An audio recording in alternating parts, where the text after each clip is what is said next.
McKinsey, il faut aller du côté des États-Unis. Donc là, moi aussi, je vais m'équiper comme toi d'un magnifique chapeau américain. Là, c'est le chapeau de cow-boy. Il faut aller du côté des États-Unis. Donc c'est ce qu'on appelle aujourd'hui des cabinets de conseil en stratégie. Alors en gros, ce sont des types en costume qui se réunissent pour donner des conseils à des entreprises, que ce soit des conseils pour vendre un produit, des conseils de stratégie à long terme pour piloter l'entreprise. Enfin bref, le type qui a inventé tout ça s'appelle James McKinsey, précisément. Ça ne s'invente pas. Et c'était dans les années 1920, donc ça commence à dater un petit peu. Et ce cabinet a grossi, grossi, grossi. Aujourd'hui, il se fait surnommer la firme. C'est l'un des plus gros cabinets au monde, voire le plus gros. On parle de 10 milliards d'euros de chiffre d'affaires en 2009, donc c'est vraiment colossal, un cabinet présent sur tous les continents. Et ce qui m'a mis un peu la puce à l'oreille, ce qui m'intéressait, c'est que depuis le début de la crise et même avant, le nom McKinsey est beaucoup revenu dans la politique française. Alors, sur Juste Milieu, je parle beaucoup de politique française, j'aime bien ça. Et puis avec la crise sanitaire, ça s'est accéléré. On a entendu de plus en plus parler de McKinsey jusque dans les arcanes du pouvoir, hein, à savoir Laurent Fabius, président du Conseil constitutionnel, dont le fils, Victor Fabius, travaille dans l'encadrement France de McKinsey, donc la branche française du cabinet. Et en cherchant, et là encore, comme je disais tout à l'heure, hein, dans les médias traditionnels, il y a eu une enquête en février 2021 menée par M, le magazine du Monde. C'est leur magazine qui sort le samedi, qui permet de mettre plein de pubs de luxe pour gagner un peu de pognon. Puis il y a des articles intéressants de temps en temps. Il y a eu récemment Libération qui a aussi interrogé un sociologue sur cette question-là. Enfin, on en entend de plus en plus parler. Et donc j'ai commencé à mener ma petite enquête. J'ai pris ma pipe en bois, j'ai pris mon imperbège et j'ai mené la petite enquête. Et c'est un sujet qui est vraiment passionnant. J'avais à cœur de le partager avec les spectateurs de Juste Milieu parce que au-delà de la crise sanitaire, donc pour le faire rapidement, hein, résumer un peu l'affaire, en gros, l'Élysée a recours au conseil du cabinet McKinsey et à quelques autres cabinets, mais essentiellement celui-là, ce qui déjà nous permet de comprendre que ces cabinets qui d'abord s'orientaient à un public d'entreprise, aujourd'hui ont l'oreille de gouvernement tout entier, ont l'oreille d'ONG aussi. Donc, ils dispensent des conseils payants à des gouvernements qui, en retour, vont leur donner des informations assez sensibles. Donc, il faut prendre en compte que voilà, on est vraiment là au plus haut de la pyramide du pouvoir. Et en fait, en regardant un petit peu les antécédents, en me disant, tiens, bon, bah, après tout, pourquoi pas? Mais il faut quand même bosser avec des gens de confiance, parce que là, on parle de la gestion de l'État, de la stratégie de l'État, et en l'occurrence, stratégie sanitaire. Et il a pas, bah, en fouillant un petit peu, là encore, donc c'était un article du Figaro du 4 février, qui disait qu'il y a quelques mois, McKinsey aux États-Unis, cette fois, a été condamné à verser 573 millions de dollars dans le cadre de l'immense scandale des antidouleurs, des opioïdes aux États-Unis. Donc, il faut savoir, c'est une vraie crise sanitaire qu'il y avait avant même le Covid-19. Aux États-Unis, les opioïdes, donc des médicaments antidouleurs, sont consommés comme des bons becs. Hein, vous pouvez acheter ça au supermarché.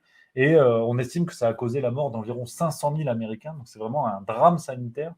Et McKinsey a accepté de payer, voilà, accepté de payer 573 millions de dollars. C'était même pas une condamnation. Ils ont accepté de payer pour couper court aux condamnations et qu'il n'y ait pas de procès derrière.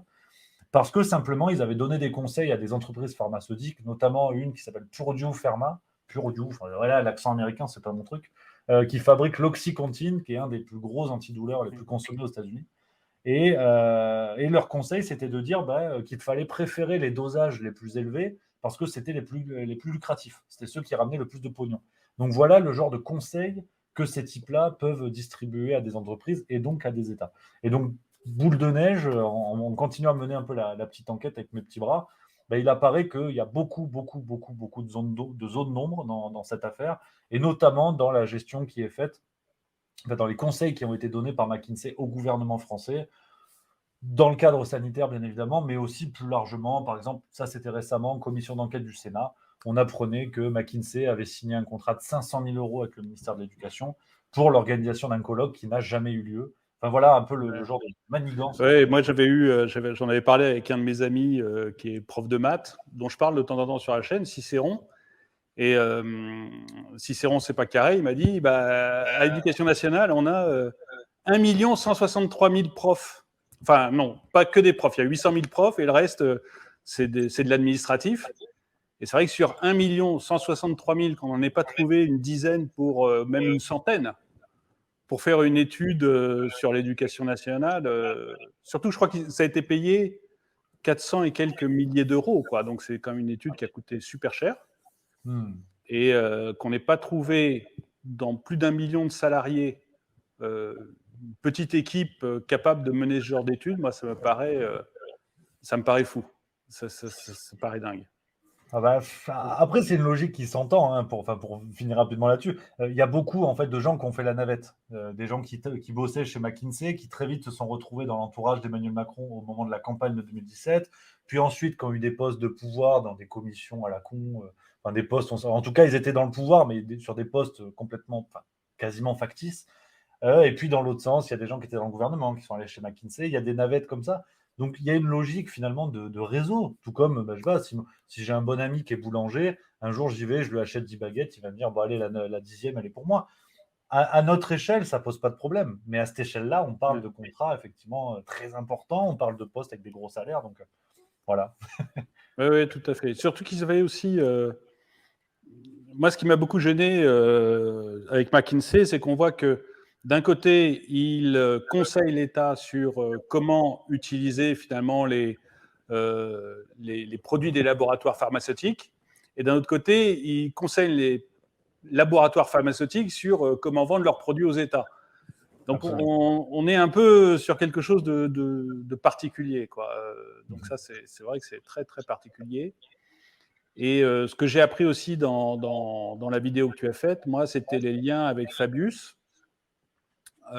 donc le fils Fabius qui est un des directeurs de McKinsey. Alors là, ce que j'ai appris dans ta vidéo, c'est qu'il n'est pas directement chargé des produits pharmaceutiques chez McKinsey. Donc c'est Non.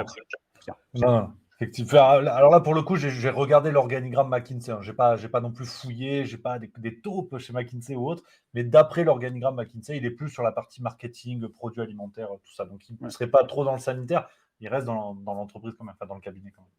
Oui, mais c'est vrai que c'est curieux que le fils ait un poste de direction dans le cabinet et que le père, lui, soit là pour... donc Fabius, pour ceux qui ne le savent pas, c'est le président du Conseil constitutionnel.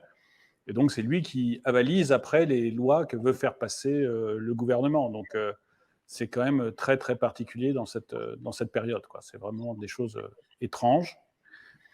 Et Absolument. ce qui m'avait aussi surpris, moi, c'était le fait qu'on n'arrive pas à savoir, en fait, combien l'État paye à McKinsey, ni d'un côté ni de l'autre, puisque je vais te laisser l'expliquer peut-être. Oui, bah, avec plaisir. C'est effectivement un des sujets aussi qui est intéressant et on en reparlera peut-être parce que ça fait écho avec cette affaire des textos de Ursula von der Leyen. C'est qu'il y a une absence totale de transparence dans cette crise à l'échelle politique. Et là, on est en plein dedans. C'est-à-dire que d'un côté, on a le gouvernement, donc à travers un système administratif un petit peu complexe. Donc, c'est que, pour le raconter rapidement, quand Emmanuel Macron arrive au pouvoir, il crée la DITP, donc Direction interministérielle de je ne sais plus précisément ce que veut dire ce raccourci-là, mais l'idée, en fait, est de créer un guichet unique pour tous les ministères, où quand les ministères veulent faire des appels d'offres, notamment pour de la prestation de conseil, ils passent par ce guichet unique, les appels d'offres sont groupés, ce qui permettrait d'avoir des tarifs auprès des cabinets de conseil et tout ça. Sauf que y a un arrêté qui dit que ce guichet, donc cette DITP, n'a pas l'obligation de rendre public le découpage des appels d'offres. C'est-à-dire qu'on peut avoir, je sais pas, le ministère de la Santé qui demande une étude sur la politique vaccinale, disons. Et puis, on a le ministère de l'Industrie qui va se grouper dans la demande en disant, ben, nous, on veut un appel d'offres pour savoir quel est le fabricant de vaccins le plus intéressant financièrement. Enfin, bon, bref, on va faire un gros appel d'offres et le découpage de tout ça ne sera pas rendu public. Donc, on est dans l'impossibilité de savoir quel cabinet a touché combien d'euros pour quelle mission. Et on a ça donc du côté du gouvernement, hein, on parle quand même du gouvernement. Hein. Et de l'autre côté, on a McKinsey dans sa branche française, McKinsey France, dont les locaux sont avenue de Champs-Élysées, enfin là on est pas mal, qui ne dépose pas ses comptes. Tout bêtement, c'est en France, malheureusement, c'est possible. Je crois qu'il faut s'acquitter d'une certaine amende qui est proportionnelle, il me semble. Hein. Mais ils ne déposent pas leurs comptes. Donc on n'a aucune foutue idée des échanges d'argent qui existent entre les deux entités, ce qui est quand même assez regrettable, quoi, dans une logique sympathique. Oui, non, mais c'est super regrettable. Et puis surtout, ça laisse planer un doute parce que du coup, parce qu'à nous écouter comme ça, on pourrait dire qu'on est complotiste, mais absolument pas. Enfin, moi, c'est pas du tout mon état d'esprit. Mais forcément, il y a un doute qui se crée parce que on n'arrive pas à savoir combien ils sont payés. On voit qu'ils travaillent pour les labos et pour l'État. Et puis, on voit qu'il y a des liens entre McKinsey et Emmanuel Macron, parce qu'ils se sont rencontrés il y a déjà un grand nombre d'années à la commission Attali, donc c'est sous la présidence de Nicolas Sarkozy. Donc voilà, c'est flou, c'est très flou. Et forcément, après, toutes les théories deviennent possibles parce qu'on a du mal à voir la vérité, quoi. Je suis même pas sûr qu'on puisse parler de théorie, parce que, et pour compléter un petit peu la démarche de juste milieu, à la fois je réponds aussi à ta question. Ce qui est extrêmement rassurant, c'est que nous avons encore en France, en Occident et dans le monde, hein, nous avons encore des médias qui font leur travail. Le problème, c'est que c'est normal, les gens n'ont pas forcément le temps. Quand tu tapes une journée de travail, tu n'as pas forcément envie de te farcir tous les journaux et tout ça. Sauf que ces informations-là, on les invente pas tous les deux, on les sort pas de notre cerveau. Tout ça, c'est sourcé. Tout ce dont on parle, on a pu le lire dans Marianne, dans Le Monde, dans Le Figaro, dans Libération. On a le livre des 2 journalistes du Monde, Davé et L'Homme, Le Traître et le Néant, qui ont mené une grande enquête sur Emmanuel Macron et qui racontent par le menu toutes les relations entre Emmanuel Macron et le cabinet de conseil McKinsey. On parle de 2 journalistes du Monde, si vous voulez. Moi, je veux bien qu'on me mette en doute, et volontiers. Là, on parle de gens extrêmement sérieux, acceptés par le système, disons. Donc, il n'est même pas question de complotisme. Il est juste question de regarder ce que font nos médias, de l'écouter, de l'analyser. Et quand on le met à côté, on se dit, il y a quelque chose qui cloche. Donc, d'une part, on a effectivement, et c'est ce que j'essaie d'inciter à faire pour les spectateurs de Juste Milieu, c'est de dire, mais ces informations-là, je suis ravi que les gens m'écoutent et viennent voir mes vidéos, mais ces informations-là, vous les avez dans les médias. Allez-y, faites l'effort de lire les journaux, et vous allez voir qu'on peut apprendre des choses tout à fait scandalisantes, qui sont vraiment scandaleuses, pardon, tout à fait scandaleuses. Oui.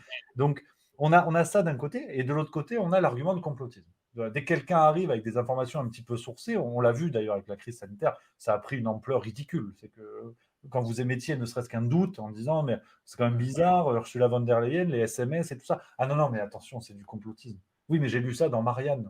C'est en kiosque, Marianne. Pas... Oui, mais attention quand même. Donc, on a bien vu que cet argument de complotisme était de la rhétorique de bazar et que ça ne servait juste qu'à discréditer un émetteur, là où on a des messages qui sont tout à fait convenus et qu'on peut lire dans les kiosques ou à la téloche. Oui, tout à fait. Et puis, et puis surtout, la théorie du complotisme, on voit qu'il y a beaucoup de théories complotistes qui, finalement, au bout de 6-8 mois, sont devenues des choses réelles sur ce Covid. Donc, il ne faut pas tout acheter et être d'accord sur absolument tout ce qui se dit, parce qu'il y a beaucoup de choses fantaisistes, mais on ne peut pas non plus rejeter comme ça le bébé avec l'eau du bain, et on voit qu'il y a beaucoup de choses qui, finalement, se révéleraient au fur et à mesure des mois. Donc c'est intéressant à voir. Mais donc, pour cette partie-là et pour cette interview de McKinsey, pour ceux que ça intéresse, je mets un lien dans la description pour qu'ils puissent aller voir ta vidéo et en savoir un petit peu plus sur le scandale McKinsey.